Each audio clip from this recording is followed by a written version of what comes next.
capítulo de número 40.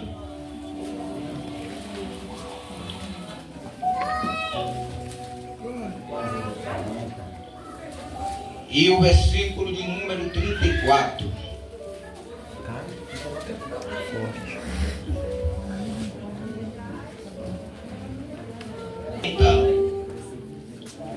E o versículo de número 34 para nossa meditação. Quem achou diz amém.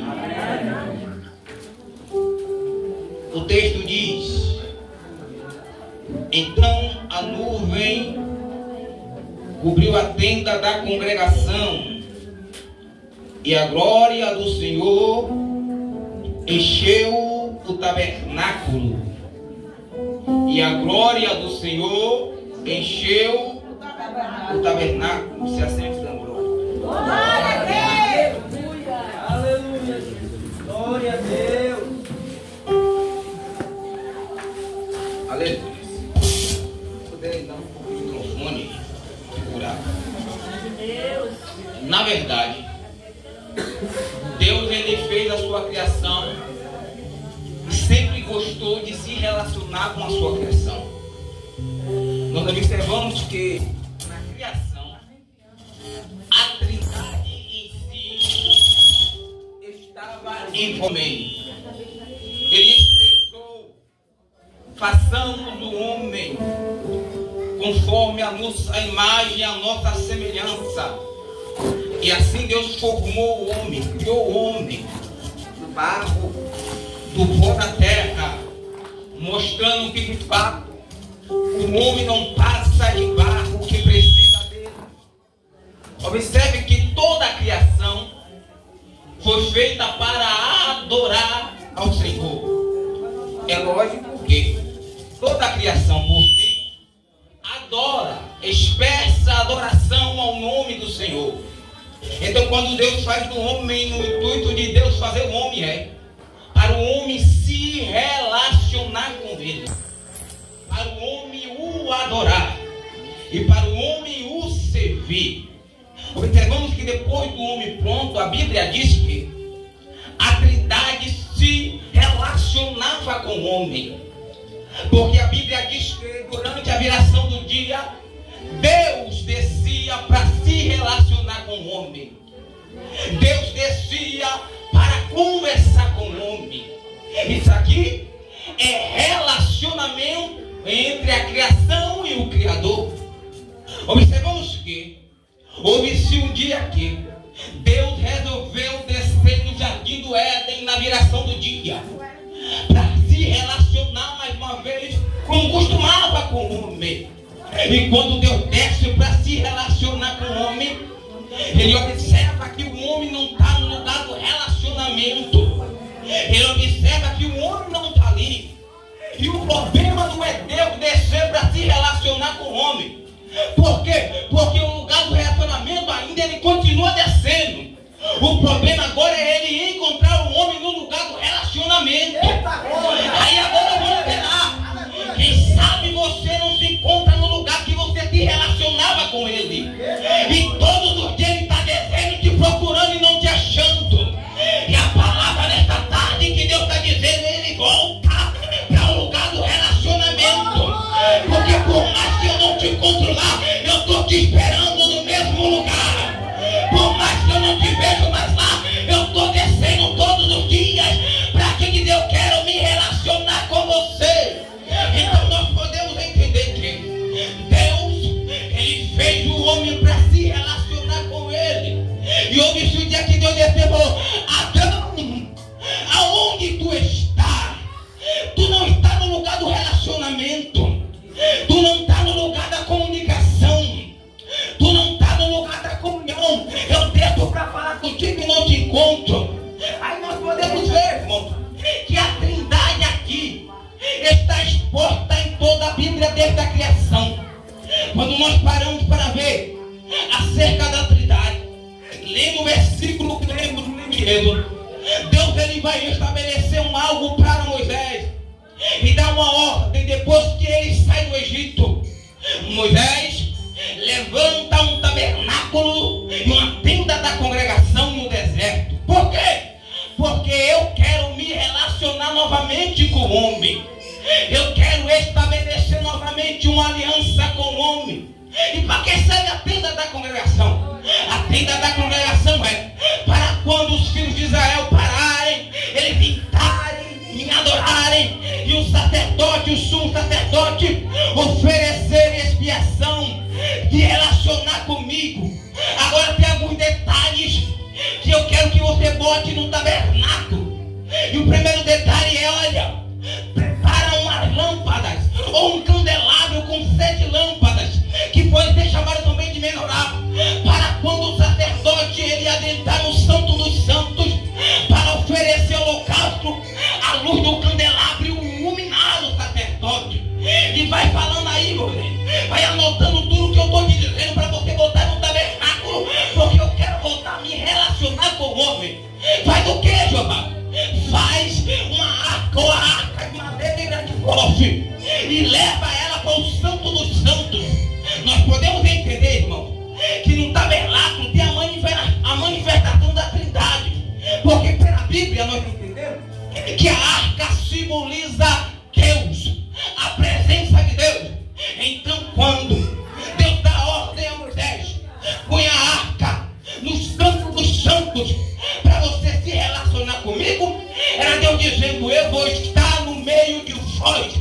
Agora entenda, observe que Deus ele vai falar com Moisés para pegar o azeite da unção e jogar sobre o tabernáculo, expandir sobre o tabernáculo, para pegar o azeite da unção e jogar sobre as coisas santas que estavam dentro do tabernáculo. E azeite simboliza o quê? Azeite da unção simboliza o Espírito Santo.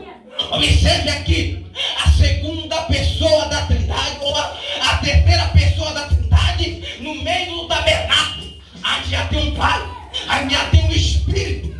Eu disse: meu Deus, tem o Pai que simboliza a arca, tem um Espírito que simboliza o óleo da unção, mas cadê o Filho? E eu fui lendo, e eu fui meditando. Tem que ter o Filho. Se tem um Pai, se tem um Espírito, também tem que ter o Filho. Aí eu fui lendo, aí a Bíblia diz que Deus ele manda levantar um negócio por nome de tampa do propiciatório. O que era a tampa do propiciatório? Era a tampa que era posta sobre a arca, que era feita de ouro. A tampa aqui é a quando o sacerdote oferecer alguma expiação, ele pegar o sangue do animal e jogar sobre a tampa do propiciatório. Agora observe aqui, que aqui tem uma conexão específica, porque quando ele fizesse essa cerimônia, ele voltava a relacionar-se o homem com Deus através da expiação e o sangue que foi expendido sobre a tampa do propiciatório. Aí eu me lembro de Jesus, quando ele foi na cruz do Calvário, verteu-se de sangue por nós, derramou o sangue da expiação. E para que o sangue? O sangue é para o homem se relacionar novamente com Deus. Então a tampa do propiciatório aqui significa Jesus Cristo, a qual conecta novamente o homem com Deus. Aí a Bíblia diz que Deus vai falar novamente com Moisés: Moisés, sai pro lado de fora da tenda da congregação. E a Bíblia diz que Moisés sai, ele olha para cima, tem uma nuvem. Aí Deus traga novamente Moisés: quando a nuvem estiver sobre a tenda da congregação, é um sinal que eu quero que os filhos de Israel permaneçam no mesmo lugar, dentro da tenda, me adorando, me glorificando. Quando a nuvem se erguer, é um sinal que eu quero que os filhos de Israel caminhem. Agora observe aqui, que Deus é que vai dar a direção de parar ou de avançar. E aí eu vou aplicar: ministério só cresce segundo a ordem de Deus, chamado só vai longe segundo a ordem de Deus, ministério só prossegue segundo a ordem de Deus. Aí eu vou dizer algo: tem pessoas que não esperam o tempo de Deus para avançar. Aí que você tem que entender se é a ordem de você pregar ou não, se é a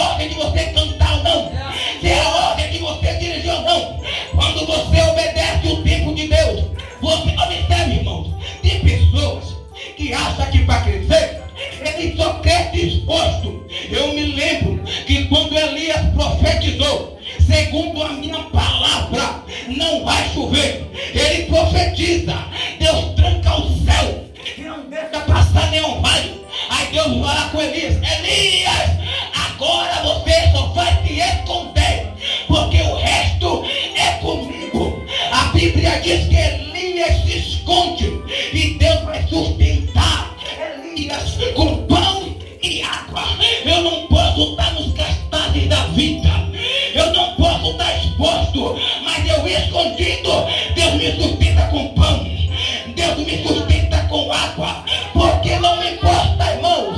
Eu tenho que entender, a lei do crescimento não é para quem está exposto, a lei do crescimento é para quem está no secreto. Quando entrarem na sua casa, dentro do seu quarto, fecha a porta, se relaciona com Deus em particular, que Ele vai te levantar em público.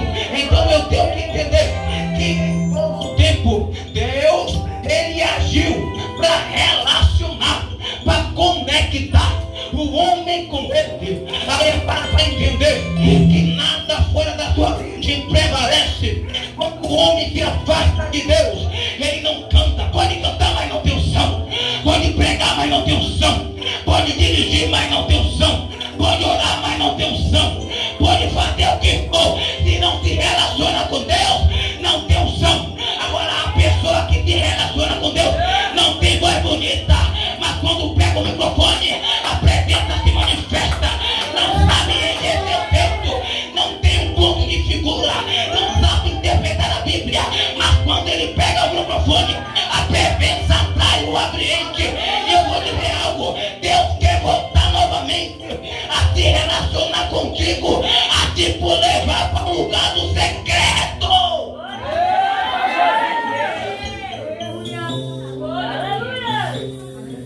Então, Deus prioriza o relacionamento com a sua criatura, porque nós olhamos para a Bíblia e vemos que toda a criatura adora.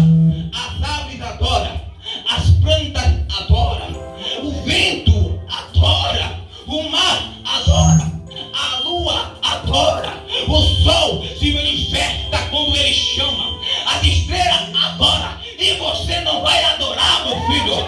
Vindo aqui, vai dar uma coisa, vai dar uma coisa.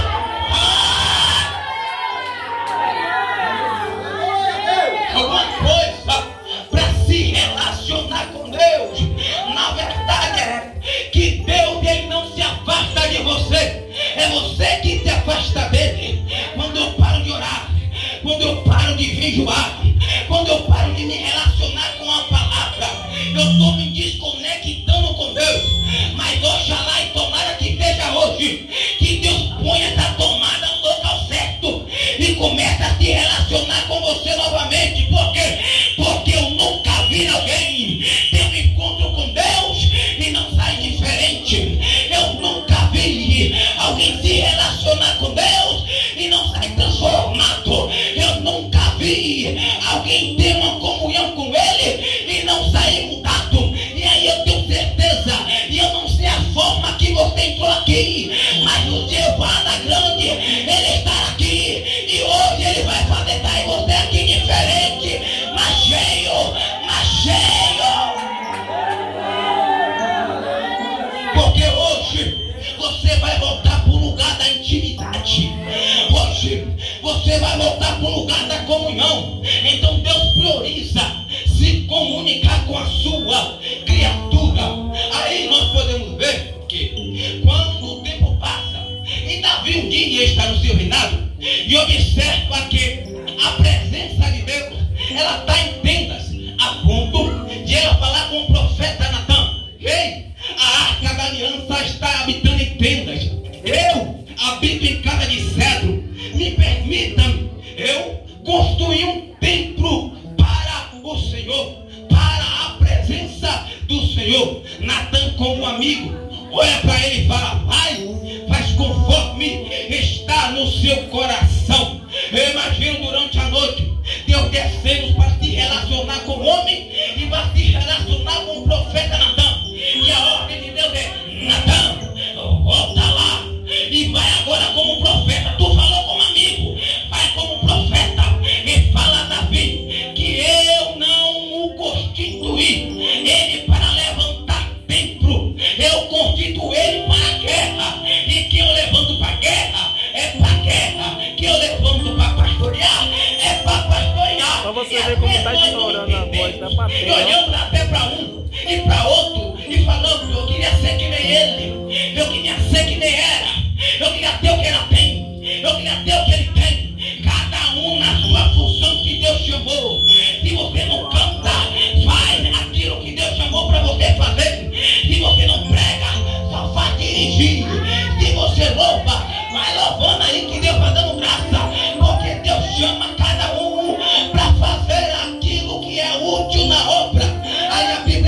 vive. Os cultos de Israel sem a presença.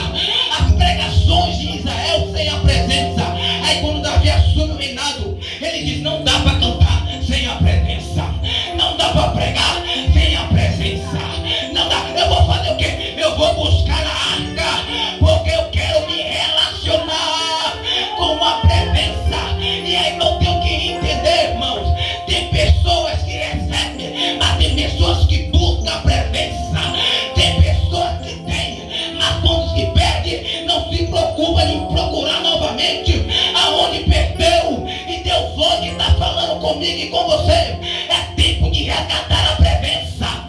É tempo de resgatar a glória. É tempo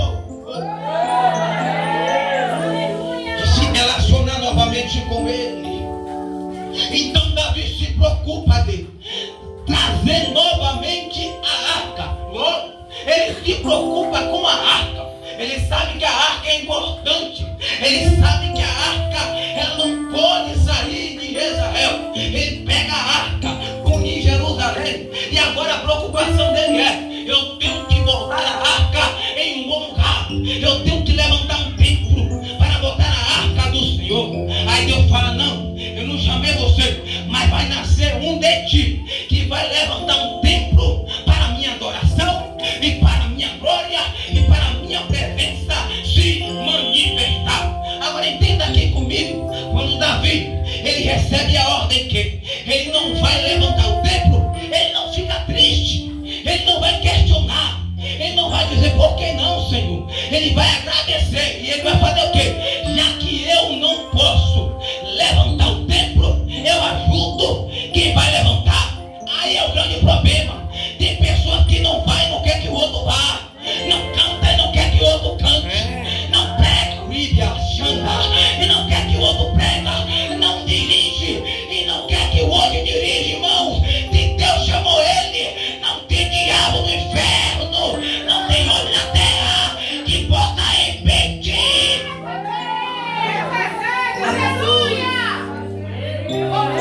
Porque eu tenho que entender: quem não diminui, acrescenta. E quem não acrescenta, diminui. Aí quem não é por nós é contra nós, e a Bíblia que diz. Então ele entende: eu não posso levantar o templo, mas eu posso fazer a planta do templo e entregar a Salomão, meu filho. Ele faz a planta corretamente. A planta que estabelece é ele. Ele manda Irão, Abiú, trazer madeiras, ouro e homens para trabalhar na obra. E ele vai pegar a planta do projeto do templo. Porque eu tenho que entender: cada ministério aqui tem uma planta, tem um projeto. E eu tenho que entender que neste projeto não pode ter rabisco, não pode ter obra do diabo para impedir. Deus, ele estabeleceu um projeto para a sua vida, irmãos. E este projeto não é de baixo, este projeto é de cima. E eu vou dizer algo: agora que Deus já te estruturou, já te levantou, já te ergueu, você vai estacionar, vai largar tudo de mão. É hora de avançar, é tempo de se erguer, é tempo de buscar a presença.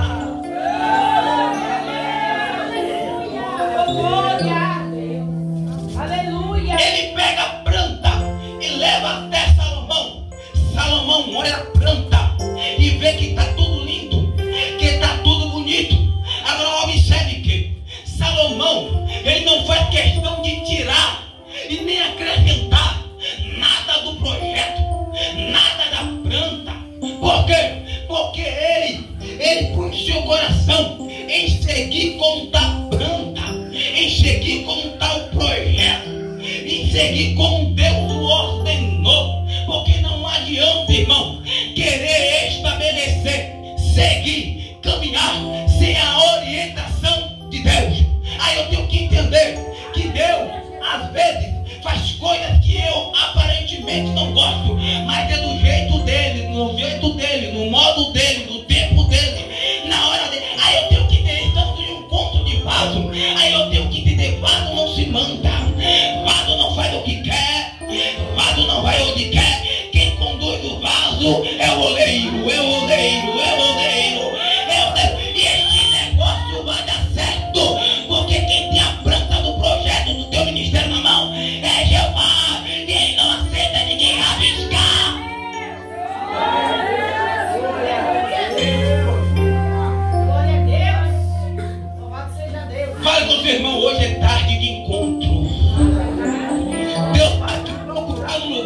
procurava e te encontrava e vai te encontrar de novo. O que é isso, pastor? Você vai voltar a orar de novo.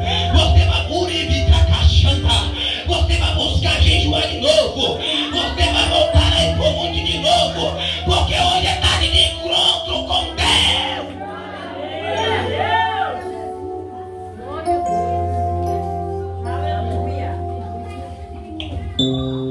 Relacionamento gera intimidade. É verdade. Relacionamento gera comunicação. Me lembro de Abraão. Deus era tão amigo de Abraão que um dia Deus resolveu destruir Sodoma e Gomorra. Aí Deus vai até Abraão e fala: porventura, Abraão, eu ocultarei alguma coisa de ti? Tu é meu amigo, eu me relaciono com você, eu tenho intimidade com você e você tem comigo, eu tenho comunhão com você e você tem comigo. Então eu tenho que entender, irmão, que é comunhão. Relacionamento gera comunhão. Então nós observamos que tudo que Deus está fazendo aqui é para conectar o homem com Deus. Porque na verdade, no Éden, o homem perdeu a comunhão por causa do pecado. O homem perdeu a intimidade por causa do pecado. E quando se perde a intimidade é um grande problema para o ministério. E quando se perde a comunhão é um grande problema para o ministério, irmãos. Observe que você faz um culto e aí você convida pessoas. Pessoas chegam, vêm, adoram e o dono da casa não está no culto. Aleluia. Glória a Deus. E o dono da adoração não está para ser adorado. E o dono da glória, da honra, não está. E às vezes priorizamos pessoas. Fulano não vem, ciclano não vem, A não vem. Mas o mais importante é que ele está no ambiente. E eu tenho convicção que quando ele está no ambiente, alguma coisa acontece. Quem entra vazio está cheio. Quem entra fraco sai forte. Porque ele muda o ambiente. Chamará para caçúria. Então Deus quer se relacionar novamente com a sua criatura. Deus quer ter comunhão com a sua criatura. É por isso que Deus, ele fez uma matéria de barro para todas as vezes que o barro olhar para si e dizer: eu não sou nada, eu dependo de alguém maior que eu. Eu não sou nada, eu preciso dele. Eu não sou nada, é ele que me move. Tanto que quando Jesus ele vai ser batizado por João Batista está pregando no deserto da Judéia. E aí alguém pergunta: tu é o Cristo? Ele fala: eu não sou digno sequer de desatar a alparca deles. Eu sou batido com água para a remissão de pecado, mas ele batiza com o Espírito Santo e com fogo. Ele estava dizendo: eu sou pequeno e ele é grande. Eu sou criatura e ele é criador. Eu não sou nada e ele é todo. Eu só sou pequeno. Agora observe. E um dia eu me questionei, olhando a escritura, eu falei: meu Deus, como é que um ser tão grande e tão santo habita em mim, que sou tão pequeno, que sou tão cheio de erro, que sou tão cheio de pecado? Eu tenho que entender, irmãos, tudo que você tem, alguém tinha e desprezou. É por isso que o diabo bate cabeça com vaso de barro. É vaso de barro, mas está de pé. É vaso de barro, mas está vivo. É vaso de barro, mas adora. É vaso de barro, não foi nem criado no céu, mas dá glória ao Senhor. É por isso que ele quer parar a tua caminhada, a tua trajetória. Mas faz o seguinte: quanto mais ele tentar te parar, mais você adora. Quanto mais ele... Aí eu sou que nem Jó, ele tomou a primeira pancada e o diabo se prostra, ele ficou de pé. O diabo bateu a segunda vez, ele permaneceu de pé. O diabo bateu a terceira vez, ele caiu de joelhos e disse: eu sei que meu Redentor ninguém na